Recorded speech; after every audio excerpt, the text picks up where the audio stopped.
Vamos a realizar esta otra demostración y aquí me está mencionando que en la figura vamos a demostrar que si los ángulos son congruentes, entonces estos ángulos son suplementarios. Acuérdense que todo va a ir referenciado al protocolo que les estoy sugiriendo.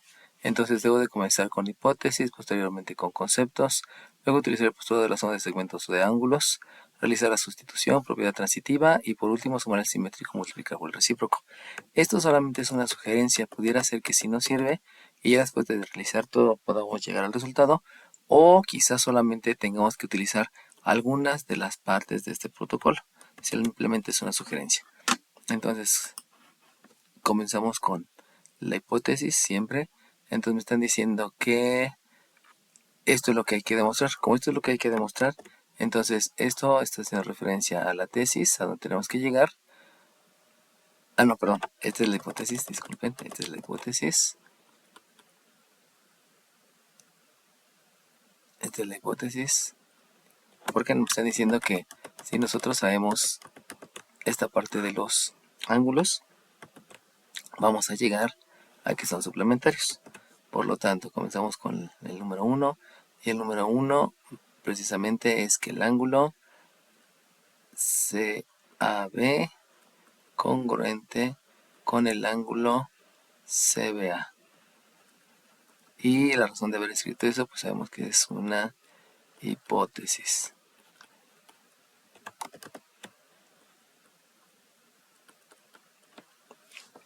Si ustedes se dan cuenta, pues solamente tengo una hipótesis. Como nada más hay una hipótesis, pues ya, acabamos con la parte de las hipótesis. Nos vamos a los conceptos asociados a esas hipótesis. Y sabemos que siempre que estamos haciendo referencia a congruencia, la congruencia está diciendo que tiene la misma forma. La misma forma ya la tengo aquí en los ángulos.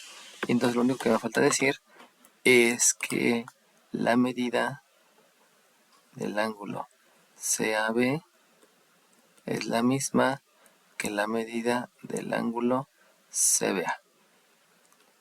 Y eso es precisamente por la conceptualización. Y la conceptualización es que los ángulos congruentes miden lo mismo. Ok. Bueno, aquí hace falta, acuérdense que cada vez que hablamos de ángulos deben estar declarados en sentido contrario a las manecillas del reloj, solamente aclarando. La manecilla, en la carátula del reloj está el 2, el 1, el 2, el 3, el 4, el 5, el 6, el 7, el 8, el 9, el 10 y el 11. Y entonces precisamente debemos de ver el orden descendente de 12 a 11. Ese precisamente es el sentido contrario a las manecillas del reloj. Si nosotros declaramos los ángulos en ese sentido descendente de acuerdo a la carátula del reloj, entonces estaremos declarando a los ángulos positivos, que es lo adecuado, ¿no? Aquí fíjense cómo hay algo curioso porque pues no pareciera que el 1, perdón, desciende al 12, sino pareciera que aumenta, pero recuerden que pues es la posición de los números en la carátula del reloj. Bueno, entonces, ese sentido es el sentido contrario a las manecillas del reloj. Si fuera en sentido de las manecillas del reloj, pues sería del 1 al 2, al 3 al 4, pero esos son ángulos negativos. Y todos deben ser ángulos positivos. Por lo tanto, vamos a ver si se está cumpliendo en lo que nos están escribiendo, porque a veces también se hace de una manera diferente para que nosotros verifiquemos o para que el docente esté viendo si de veras sabemos cuál es el sentido contrario a las manecillas del reloj. Entonces, si comienzo con C, aquí comienzo con C, luego me voy a A y posteriormente me voy a B. Eso quiere decir que estoy comenzando en esta manecilla, perdón, estoy comenzando con... hay que considerar que la letra que está en medio es el punto que me está simbolizando el vértice. Entonces, en este vértice, a partir de ahí voy a marcar el inicio de las manecillas del reloj, o sea, donde están juntas las manecillas del reloj. Por lo tanto, hay una manecilla que está aquí, precisamente la que va a B, que pareciera que está apuntando al 3. Entonces, esta apunta al 3 y aquí hay otra manecilla que pareciera que está apuntando al 1, de acuerdo a lo que yo tengo marcado en mi carátula del reloj. Entonces, el sentido contrario debe de ser un descendente del 3 al 1.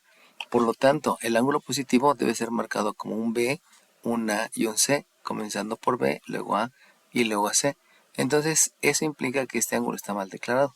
Como está mal declarado, pues tenemos que hacer la adecuación para que todo quede tal cual se debe de hacer en sentido contrario a las manecillas del reloj. Entonces corregimos, este no es el CAB, sino debe ser el BAC, para que quede en una manera adecuada. Es el ángulo BAC, y el ángulo BAC, vuelvo a repetir, es esta manecilla, es como la carátula del reloj, apunta al 3. Esta manecilla, como la carátula del reloj, pareciera que está apuntando al 1. Por lo tanto, en orden descendente es declarado así el ángulo, comenzando con B, luego el vértice A y luego C.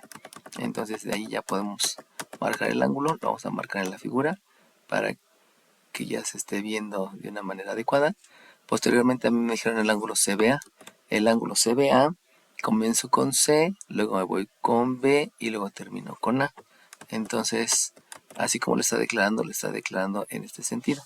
Vamos a ver si sí coincide con lo que debe decir el sentido contrario de las manecillas del reloj. Al ser este B, pues aquí estamos viendo que este es B. Perdón, este es el vértice. Por lo tanto, a partir de aquí sería una manecilla, que esa manecilla es como si estuviera apuntando hacia el 9, y otra manecilla que es a partir de este vértice hacia arriba, que pareciera que está apuntando al 11.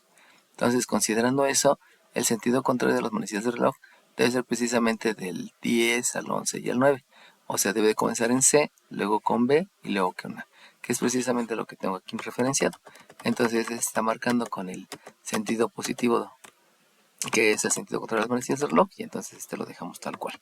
Por lo tanto, aquí la única adecuación es en el primer ángulo, que este debe de ser entonces el ángulo BAC.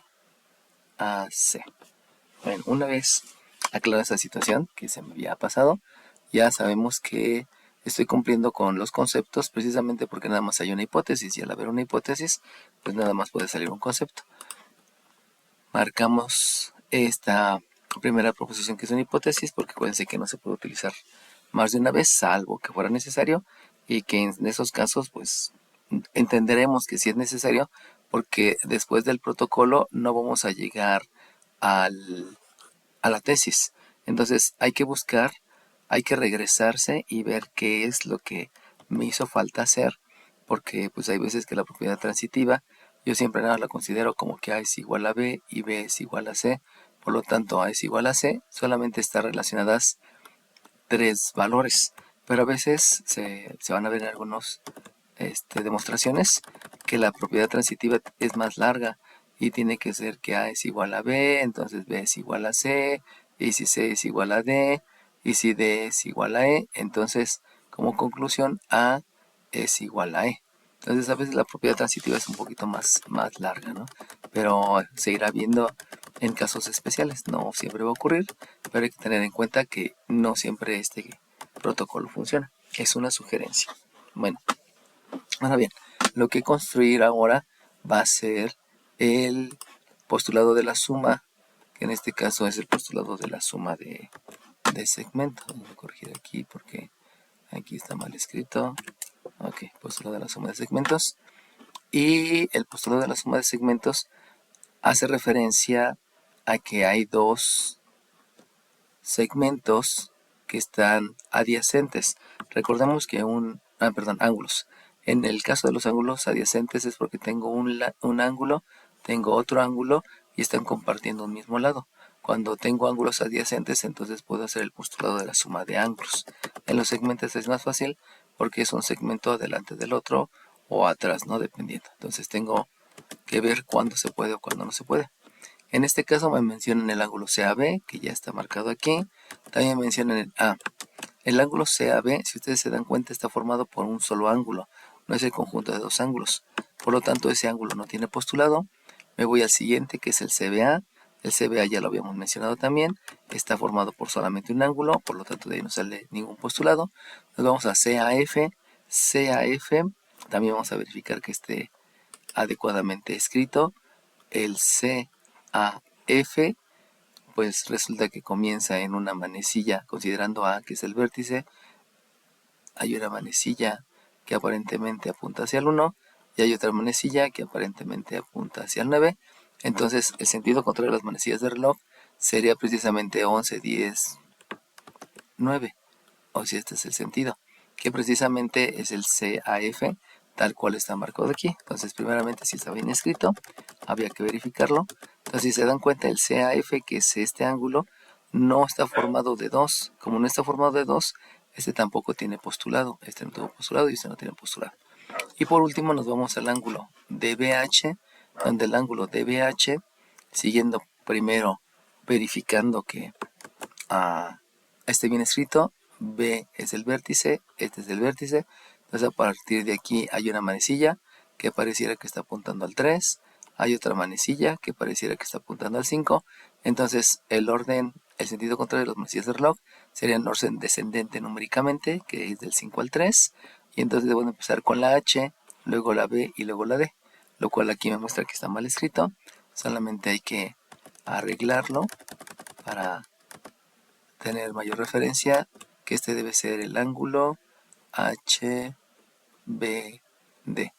Y entonces lo marco, y si ustedes se dan cuenta, ese ángulo tampoco tiene un postulado, debido a que yo me estoy dando cuenta que no está formado de 2.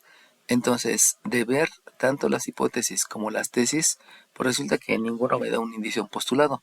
Pero cuando observo la figura, y en la figura me doy cuenta de los ángulos que están involucrados, pues si se dan cuenta, este ángulo de arriba del triángulo, pues no está involucrado, tampoco el ángulo que estoy marcando está involucrado, tampoco este y tampoco este. Los que están involucrados yo los marqué con rojo. Y en ese momento me doy cuenta que este ángulo sí me está formando un postulado, debido a que son dos ángulos que son adyacentes. Si ustedes se dan cuenta, este es el lado que comparten los dos ángulos. Por lo tanto, yo sí puedo declarar un postulado, donde el postulado va a ser referenciado a lo que estoy viendo en la figura. Entonces, el postulado debe de decir, acuérdense que debe ser en sentido contrario a las manecillas de reloj, tal cual se está marcando ahí.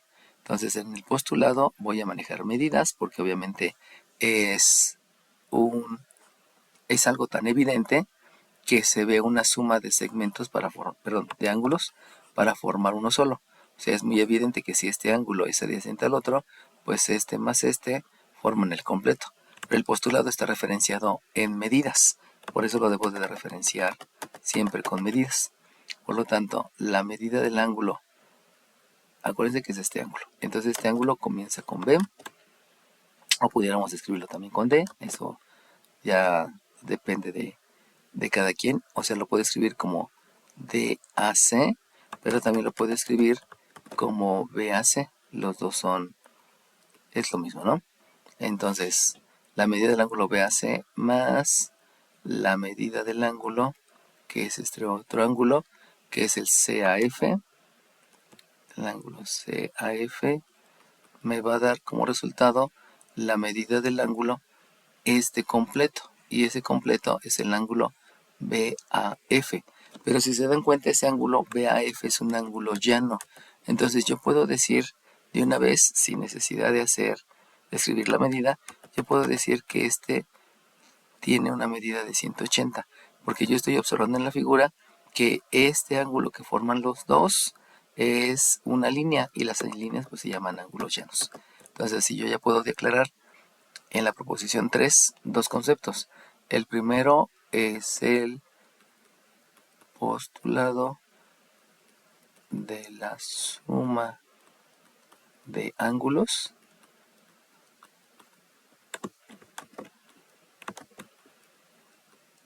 en un ángulo llano. Recordemos que el ángulo llano es el que mide 180, por eso de lo que se ve en la figura, pues yo ya puedo asegurar esa situación. Y si se dan cuenta, ya no hay más postulados, porque estos dos son adyacentes, pero estos no son adyacentes. Por lo tanto, ya yo cumplí la situación del postulado de la suma de segmentos. Y entonces, lo que viene es precisamente la sustitución. Y en la sustitución, recordemos que la sustitución se debe de hacer como nos enseñaron en la primaria, que si nos decían que la base tiene una medida de 13 y que el área del rectángulo tiene una medida de 20, por poner un ejemplo, entonces estos datos, estos dos que son datos, se van a sustituir en una fórmula porque es muy Es una ecuación muy conocida. Y la fórmula era el área es igual a base por altura. Por lo tanto, la sustitución cuando la hacíamos de tal manera que pudiéramos reemplazar. Entonces nosotros leemos que la base es 13, pero la sustitución es que este 13 debe de reemplazar a la b. Por eso desaparece la b y escribo el 13. O sea, la sustitución siempre es de derecha hacia izquierda. Lo mismo con el 20. Si nosotros sabemos que el área tiene un valor de 20. Entonces el 20 reemplaza al área. Reemplazo el área y aquí escribo el 20. La sustitución siempre es de derecha a izquierda. Y lo que no se sustituya, pues simplemente se escribe igual. Entonces, esa sustitución, primeramente tenemos que localizar quiénes van a ser los datos que se maneja así en aritmética y nos damos cuenta que los datos son aquellos que tienen un igual. Por lo tanto, al tener solamente un igual, este me permite referenciarlo como un dato para tomar la referencia de aritmética y la fórmula es la que tiene operaciones. Si se dan cuenta que hay una multiplicación, pudo haber sido también el perímetro, que el perímetro es 2 veces la base más 2 veces la altura. Y si se dan cuenta, ahí está la operación que es una suma y la operación que es una multiplicación. Entonces, siempre que haya operaciones, eso es una fórmula. Por lo cual yo me doy cuenta en la proposición 3 que al tener una operación, esto es lo que en aritmética llamamos como fórmula. Por lo cual, el dato se va a sustituir en la fórmula. Eso quiere decir que de derecha a izquierda, esta medida de C a B va a reemplazar a la medida de B a C.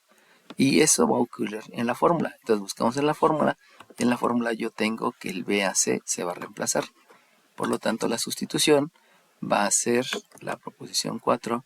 Y en la proposición 4 ya no escribo sino escribo el que reemplaza, que es la medida del ángulo CBA más que no reemplazo se escribe igual, más la medida del ángulo CAF es 180.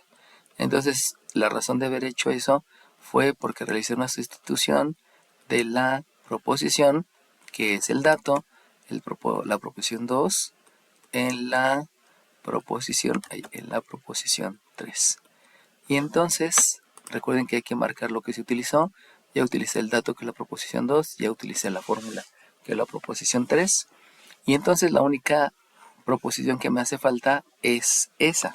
Lo que debe de seguir después de la sustitución, pues precisamente es la propiedad transitiva. Pero aquí no hay propiedad transitiva porque para realizar la propiedad transitiva por lo menos debe de haber 3 para decir que si A es igual a B y B es igual a C, entonces A es igual a C. Transitamos a través del valor de B. Pero si se dan cuenta son 2 proposiciones que necesito. Y aquí nada más tengo una. Por lo tanto yo ya no puedo realizar propiedad transitiva, ni tampoco sumar el simétrico ni multiplicar por el recíproco. Por lo cual, según lo que a mí me están dando como sugerencia, pues ya debí de haber llegado a la tesis. Y entonces revisamos la tesis. En la tesis me mencionan el ángulo CAF. Si ustedes se dan cuenta, el ángulo CAF ya está. Por lo tanto, ya está una parte de la tesis. Pero aquí me mencionan el ángulo DBH. Y el ángulo DBH no lo tengo aquí. Si ustedes se dan cuenta, ni siquiera el DBH aparece en algún momento. Por lo cual, necesito agregar algo más a esta demostración. Y eso que se agrega precisamente es observarlo en la figura o regresarme y revisar la sustitución, revisar el postulado y revisar los conceptos, si es que hiciera falta algo. Entonces, si reviso la sustitución, no hay más sustituciones, por lo tanto no hay más que buscarle. Revisar el postulado, no hay más postulados porque precisamente eso se vio en la figura. Y conceptos, pues sabemos que la congruencia solamente habla de forma y de medida. La forma ya está en el ángulo, la medida, la igualdad de medidas ya está declarada en la proposición 2, por lo tanto no hay más de lo referenciado al protocolo. Entonces ahora observo la figura. Si se acuerdan, esto ya lo había observado en la figura, pero me hace falta revisar esto. Y si ustedes se dan cuenta, aquí resulta que por la situación de un segmento que está atravesando otro segmento, entonces están generando ángulos opuestos por el vértice. Y sabemos que los ángulos opuestos por el vértice miden lo mismo, son congruentes. Entonces, los ángulos opuestos por el vértice son estos dos que estoy dibujando, pero esos dos jamás los estoy considerando en las proposiciones de la hipótesis y de la tesis. Por lo tanto, lo único importante a declarar son esos dos ángulos, y eso lo hacemos en la proposición 5. Entonces, en la proposición 5 yo menciono este ángulo, que sabemos que es en sentido contrario de las manecillas del reloj, y puedo mencionarlo como congruencia o como medida. Debido a que ya estoy a la sustitución, pues de una vez lo decimos como medida. Entonces, esta es la medida del ángulo HBD. Recuerden que debe ser en sentido contrario de las manecillas del reloj. Es la misma que la medida del ángulo ACBA, que también pudiera decir, en lugar de CBA, también lo pudiera nombrar como CBF, dependiendo de lo que yo tenga. Entonces lo dejamos como A y pues lo podemos cambiar por F, dependiendo, ¿no? Porque como A y F están en el mismo segmento, si yo digo el ángulo CBA, es lo mismo que decir el ángulo CBF, debido a que A y F están en el mismo segmento. Por lo cual, lo que acabo de escribir fue por algo que observé en la figura. Y lo que observé en la figura es que son ángulos por ser ángulos opuestos por el vértice. Ok, entonces vamos a continuar. Eso simplemente se agregó. Y entonces, si se dan cuenta, vuelve a haber un dato. Como vuelve a haber un dato, yo nuevamente puedo hacer la sustitución. Por lo cual, sabemos que la sustitución es de derecha a izquierda, aunque pudiera ser al revés. Pudiera ser al revés en el momento que así fuera necesario. Entonces, me están mencionando que es el ángulo CBA, que se debe de reemplazar en el ángulo HBD. Pero el ángulo HBD, si nosotros lo buscamos en la fórmula, pues el ángulo HBD no está en la fórmula. Entonces la sustitución la tendríamos que hacer al revés. Este ángulo HBD va a reemplazar al ángulo CBA. Y entonces hacemos la sustitución. Acuérdense que al reemplazarlo, el que va a desaparecer es el CBA. Y entonces escribimos en la proposición 6, en lugar de escribir el ángulo CBA, vamos a escribir la medida del ángulo HBD. Recordemos que lo que no estamos sustituyendo se va a dejar igual. Por lo tanto, como no lo estoy reemplazando, se escribe idéntico. Entonces, la medida del ángulo CAF. Y eso va a tener una medida de 180. Entonces, lo que estoy haciendo aquí en la 6 es sustituir la proposición 5. Fíjense cómo la 5 ahora se sustituye en la 4. O sea, me estoy regresando en la proposición 4. Pero como así está, es lo que estoy haciendo, pues está bien, ¿no? Y entonces, nuevamente, hay que palomar las que ya utilicé. La que ya utilicé fue la 5, que se sustituyó en la 4. Por lo tanto, lo único que me falta es la 6. Vamos a ver si solamente con la 6 ya podemos continuar. Recordemos que no puedo hacer propiedad transitiva porque necesito dos proposiciones, ni tampoco sumar el simétrico y multiplicar el recíproco. Entonces revisemos y con eso ya lo tenemos. Vuelvo a revisar la tesis. Entonces en la tesis me mencionan el ángulo CAF. Vamos a ver si ya tengo el ángulo CAF. Efectivamente ya tengo el ángulo CAF.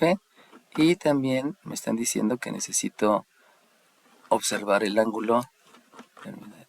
Tengo que observar el ángulo HBD. Habíamos dicho que esto está mal escrito, ¿no? Entonces revisamos el ángulo HBD. Y el ángulo HBD también lo tengo. Por lo tanto, a mí me están diciendo en la tesis que lo que se debe demostrar es que son suplementarios. Y precisamente el concepto de ser suplementarios es que van a sumar 180. Este símbolo que escribí es la letra griega sigma y en matemáticas se utiliza para indicar una suma. Entonces la suma de los ángulos es de 180. Y como ya lo estoy declarando precisamente en la proposición 6, entonces yo ya puedo decir que son suplementarios. Por lo cual en la proposición 7 lo que declaro es que el ángulo HBD y el ángulo CAF son suplementarios.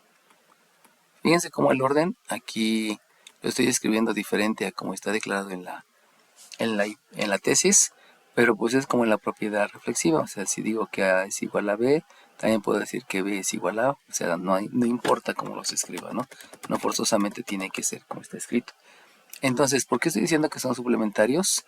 Lo estoy diciendo por lo que está asegurado en la proposición anterior. Y la proposición anterior ya me están diciendo que suman 180. Entonces, ¿por qué digo que son suplementarios? Pues porque suman, porque los ángulos, es importante decir que son ángulos, si no se pudiera confundir con segmentos, porque los ángulos suman 180. Sabemos que no se le agrega aquí el simbolito, porque si estamos hablando de números en ángulos, está referido a grados sexagesimales, y si fueran gradianes, pues aquí se le escribe una G, por lo tanto no es necesario escribir el simbolito de grados, y con eso ya puedo decir que queda demostrado. Entonces, en esta demostración particularmente, no llegué a la propiedad transitiva y no llegué a la propiedad transitiva porque no había manera. Entonces, del protocolo, a veces voy a utilizar todo el protocolo sugerido, pero a veces solamente voy a estar utilizando algunos pasos del protocolo.